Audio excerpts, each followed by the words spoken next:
Hello students, welcome to our video lecture classes.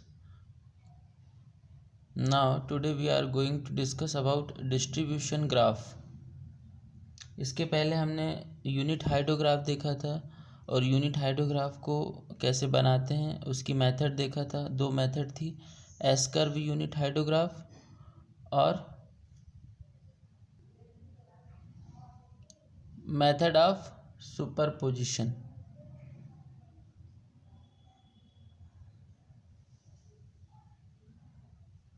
आज हम देखते हैं डिस्ट्रीब्यूशन ग्राफ।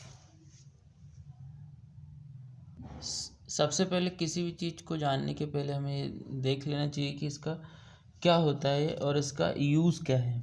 ठीक है, तो इसको सबसे पहले डेवलप किया था, डिस्ट्रीब्यूशन हाइड्रोग्राफ को सबसे पहले इंट्रोड्यूस किया था किसने? बर्नार्ड है 1935 में। Bernard 1935 has introduced first time of distribution hydrograph is a various unit hydrograph. The distribution graph introduced by Bernard 1935 is a variation of the unit hydrograph. It is basically a DH unit hydrograph with ordinates showing the percentage of the surface runoff occurring in successive period of equal time interval of DH. इसमें हम जो x axis plot करते हैं, जो distribution hydrograph हम जो बोल रहे हैं, इसमें जो एक्स एक्सिस होता है हम ग्राफ बना के देखते हैं।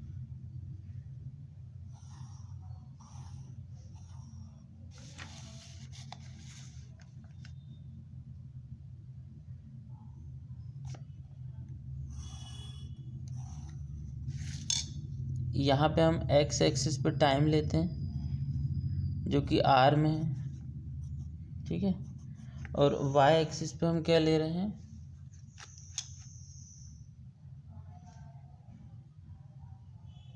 वाई एक्सिस पे यूनिट वॉल्यूम पर इंटरवल या परसेंटेज।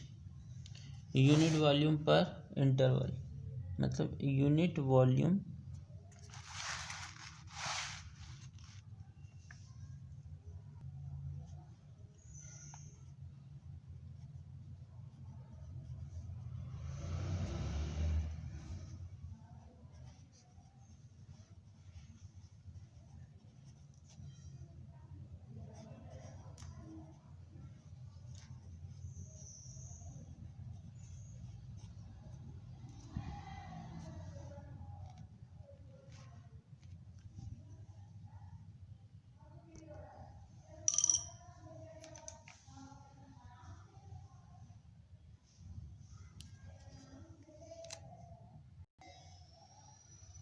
तो डिस्ट्रीब्यूशन जो ग्राफ है उसमें हम वाई एक्सिस पे क्या लेते हैं? यूनिट वॉल्यूम पर इंटरवल, मतलब हर एक इंटरवल पे यूनिट वॉल्यूम।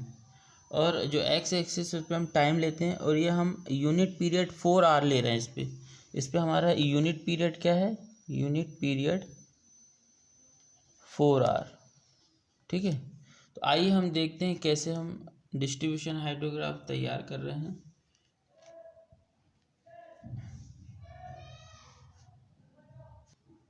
जीरो से स्टार्ट करेंगे तो 4 आवर के इंटरवल में 4, फिर 8, 12, 16, 20 ऐसे। ये हमने लिया है यहाँ 5, ये है 10, ये 15, 20 और ये 25।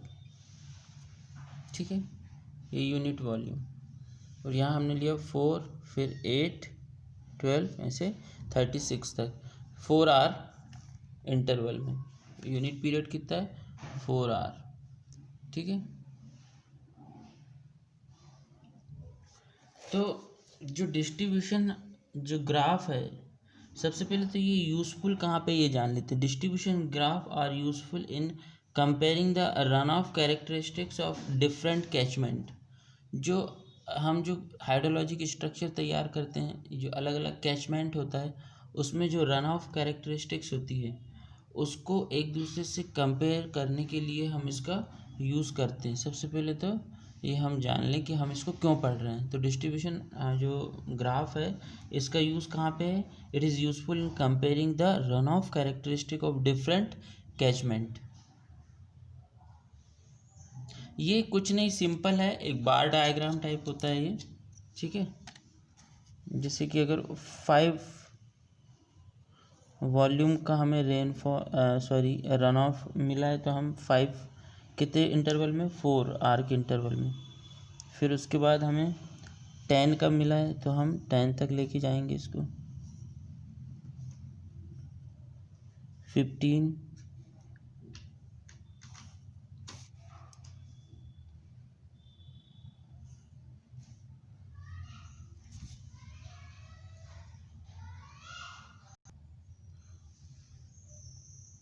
और यहाँ पे इफ़ेक्टिव रेनफॉल हम यहाँ कैसे शो करते हैं, जैसे हमने पिछली क्लास में भी देखा था।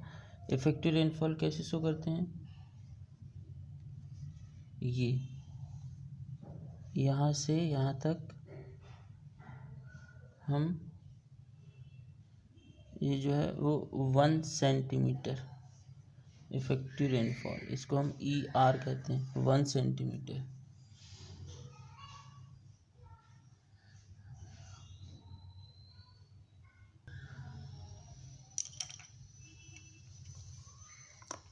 वन सेंटीमीटर, ये नया नहीं है हमारे लिए, हम इसको कई बार बना चुके हैं, ठीक है। इफ़ेक्टिव रेनफॉल,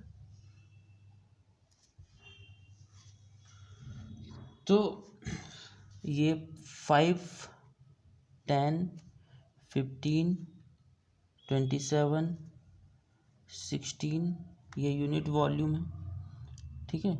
12, 8, 5 और ये 2 का हमने बार डायग्राम तैयार किया। ये डिस्ट्रीब्यूशन हाइड्रोग्राफ या डिस्ट्रीब्यूशन ग्राफ हम जिसको बोल रहे हैं, ठीक है। तो समझते हैं कि इसको डिस्ट्रीब्यूशन ग्राफ ही क्यों बोलते हैं, और डिस्ट्रीब्यूशन ग्राफ आखिर होता क्या है।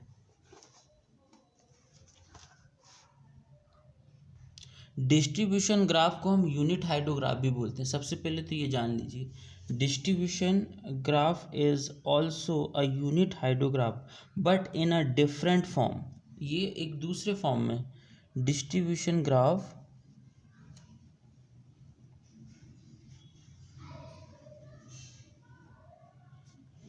is also a unit hydrograph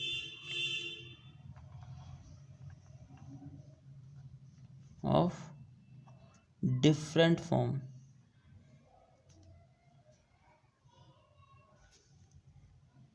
The base period of unit hydrograph is divided into number of uniform time interval each equal to the duration of unit hydrograph. जो base period है unit hydrograph की, जो base period है उनको हम equal time interval में divide करते हैं, ठीक है, जैसे कि हमने यहाँ पे किया है, ठीक। उसके बाद में फिर हम उसको एक्स एक्सिस पे प्लॉट करते हैं। The distribution hydrograph is also a unit hydrograph but in different form. The base period of a unit hydrograph is divided into number of uniform time period, number of uniform time periods each equal to the duration of unit hydrograph। और जो time period हम जो लेंगे इसमें, फिर से समझते हैं इसको, कि जो जब हम एक्स एक्सिस में जो टाइम पीरियड है, जो हमने यूनिफॉर्म टाइम इंटरवल लिए हैं, ये क्या है। सबसे पहले हम जो बेस है, बेस पीरियड जिसको हम बोलते हैं किसी भी यूनिट हाइड्रोग्राफ का, उसको हम एक इक्वल टाइम इंटरवल में डिवाइड करते हैं, जैसे कि हमने 4 के इंटरवल में यहाँ पे डिवाइड किया है। और ये जो ईच टाइम इंटरवल है, ये किसके इक्वल होना चाहिए, equal to duration of unit hydrograph. Unit hydrograph के ड्यूरेशन में, यूनिट हाइड्रोग्राफ का जो ड्यूरेशन है, इसका हर एक पीरियड उस यूनिट हाइड्रोग्राफ का ड्यूरेशन के इक्वल होना चाहिए। जैसे कि ये यहाँ से यहाँ तक एक यूनिट हाइड्रोग्राफ है। यूनिट हाइड्रोग्राफ मतलब जिसका जो डेप्थ है, रन ऑफ डेप्थ, वो कितना होना चाहिए 1 सेंटीमीटर, तभी तो यूनिट हाइड्रोग्राफ वो कहलाता है, या इफेक्टिव रेनफॉल 1 सेंटीमीटर होना चाहिए। तो और इसका जो टाइम पीरियड है वो 4 है, यूनिट हाइड्रोग्राफ की ये ड्यूरेशन के इक्वल है।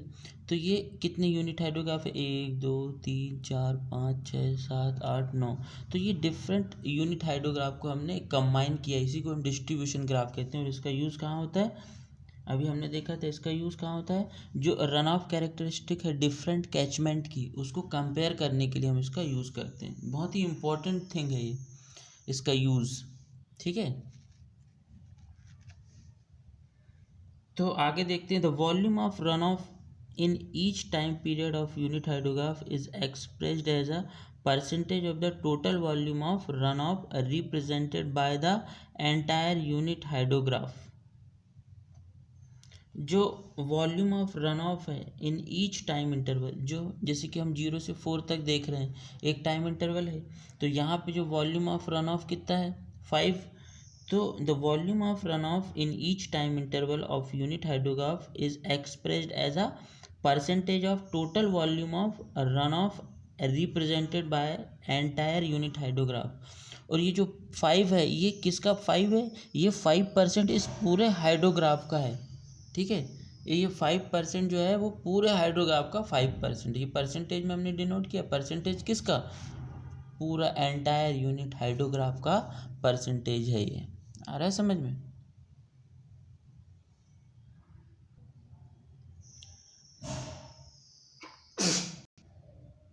एक एग्जाम्पल के जरिए समझते हैं। जैसे for example, the area under unit hydrograph in any time period divided by the total area under unit hydrograph gives the distribution percentage for that time period। मतलब the area under unit hydrograph in any time period, अगर कोई time period है उस per unit hydrograph का जो area है, यदि हम उसको डिवाइड करें by the total area under unit hydrograph gives the distribution percentage for the time period. मतलब इस पूरा जो एरिया जो हमारा पूरा दिख रहा है, इस पूरे एरिया को इस एरिया से डिवाइड करके हम परसेंटेज निकाल रहे हैं, ये वाली बात बोल रहे हैं। ठीक है,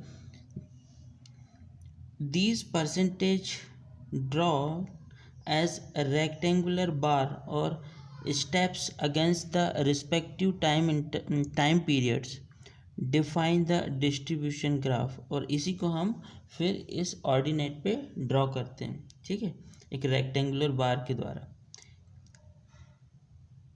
Evidently the total of all the ordinates of the distribution graph equals 100।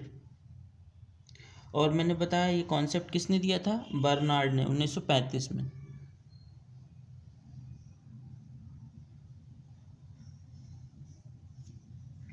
जो कि हमने यहाँ पे डिस्ट्रीब्यूशन ग्राफ बनाना सीखे। ठीक है, इसमें और कोई ज़्यादा नहीं है।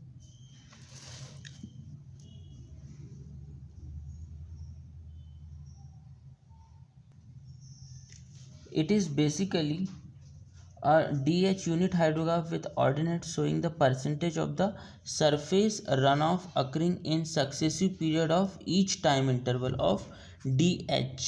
मतलब DH मतलब ड्यूरेशन R। ये जो है हमने जो एक्स एक्सिस वाई एक्सिस पे जो लिए, ये सरफेस रन ऑफ है, percentage of surface run of occurring successive period of equal time interval. The duration of rainfall axis is taken as the unit interval and distribution graph ordinates are indicated at successive such unit interval। यहाँ पे हमने जो ordinates plot किया है ये equal time interval है, और वो भी कितना है 4 आवर के इंटरवल में है। और किसके अगेंस्ट है, unit volume of interval, unit volume per interval. ये जो ऑर्डिनेट्स है, ordinates plotted at 4 hour interval. 4 hour interval में हमने ऑर्डिनेट्स प्लॉट किए हैं। तो ordinates plotted at 4 hour interval and the total area under the distribution graph adds up to 100%। The use of distribution graph to generate a direct run off hydrograph for a non effective rainfall hydrograph is exactly the same as that of a unit hydrograph.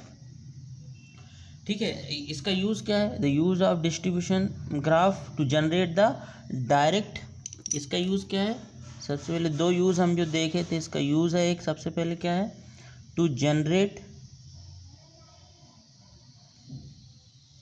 The direct run off hydrograph for a known effective rainfall hydrograph. और दूसरा क्या है इसका use? हमने अभी देखा था, distribution graph are useful in comparing the run of characteristics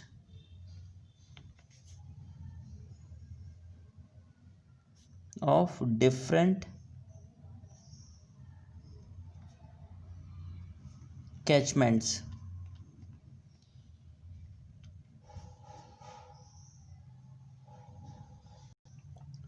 इसके बाद हम देखते हैं ड्यूरेशन ऑफ यूनिट हाइड्रोग्राफ। थोड़ा सा ड्यूरेशन ऑफ यूनिट हाइड्रोग्राफ मतलब क्या? जो यूनिट हाइड्रोग्राफ है उसका ड्यूरेशन क्या है, हम किस ड्यूरेशन में यूनिट हाइड्रोग्राफ को प्लॉट कर रहे हैं, उसका इंटरवल क्या है। तो the choice of the duration of unit hydrograph depends on the rainfall records. ये किस पे डिपेंड करता है? हमको कितनी ड्यूरेशन पे यूनिट हाइड्रोग्राफ बनाना है, ये डिपेंड करता है रेनफॉल का रिकॉर्ड पे। जो रेनफॉल हमने रिकॉर्ड की वो किस ड्यूरेशन की रेनफॉल है। If recording rain gauges data are available any convenient time depending on the size of the basin can be used। जो रिकॉर्डिंग रेनफॉल जो रेन गेज है, रिकॉर्डिंग रेन गेज के जो डाटा हमारे पास अवेलेबल है convenient time का, और वो टाइम जो कि बेसिन एरिया पे डिपेंड करता है, बेसिन की साइज पे डिपेंड करता है। ठीक है, बेसिन का साइज कितना है तो हम उसके साइज के हिसाब से, बेसिन की साइज के हिसाब से ड्यूरेशन हम उसका ड्यूरेशन डिपेंड करता है। ठीक है, तो if the recording rain gauge data are available any convenient time depending on the size of the basin can be used. The choice is not much if only daily rainfall record are available. हमारे पास ज़्यादा choice नहीं होती है यदि हमारे पास daily rainfall record अगर अवेलेबल है तो। एक रफ आइडिया है, एक rough guide for the choice of duration D is that it should not exceeded the least of. जो हम ड्यूरेशन हम डिसाइड करते हैं कि जो हमारे पास जो ड्यूरेशन है, ड्यूरेशन जो डी है वो किस पे डिसाइड करते हैं कि that it should not exceed the least of number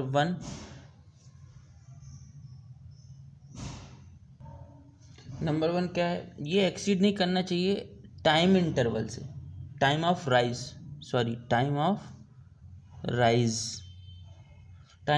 से एक्सीड नहीं करना चाहिए।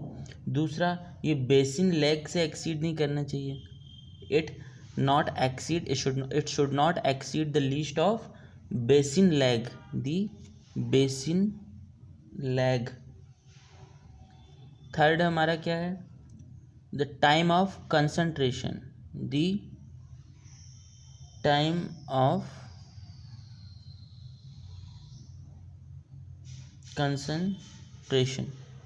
तो हम ड्यूरेशन डिसाइड कर रहे हैं, कैसे करेंगे कि ड्यूरेशन ऐसा हो कि ये टाइम ऑफ राइज से ज़्यादा ना हो, बेसिन लैग से ज़्यादा ना हो, टाइम ऑफ कंसंट्रेशन से ज़्यादा ना हो। ठीक है, तभी हम एक्यूरेट प्लॉट कर पाएंगे और हमारे पास जो एरर्स होंगी वो मिनिमम हम कर सकते हैं एरर को। A value of D equal to about, जो डी की वैल्यू है ये किसके इक्वल होनी चाहिए? 1/4 of the basin lag is about the best choice. Basin lag का जो बेसिन लेग है ये टाइम है, ये बेसिन लेग क्या है? ये टाइम है। ये बेसिन लेग जो हमारे पास है उसका 1/4 होना चाहिए हमारा ड्यूरेशन, ये बेस्ट होता है, सबसे बेस्ट चॉइस है ये। ठीक है, generally the basins with areas more than 1200 square kilometre, duration d is equal to 12 hour. अगर हमारे पास 1200 स्क्वायर किलोमीटर का एरिया है बेसिन का, तो हम ड्यूरेशन लेंगे 12 आवर। ठीक है, तो थैंक यू स्टूडेंट्स।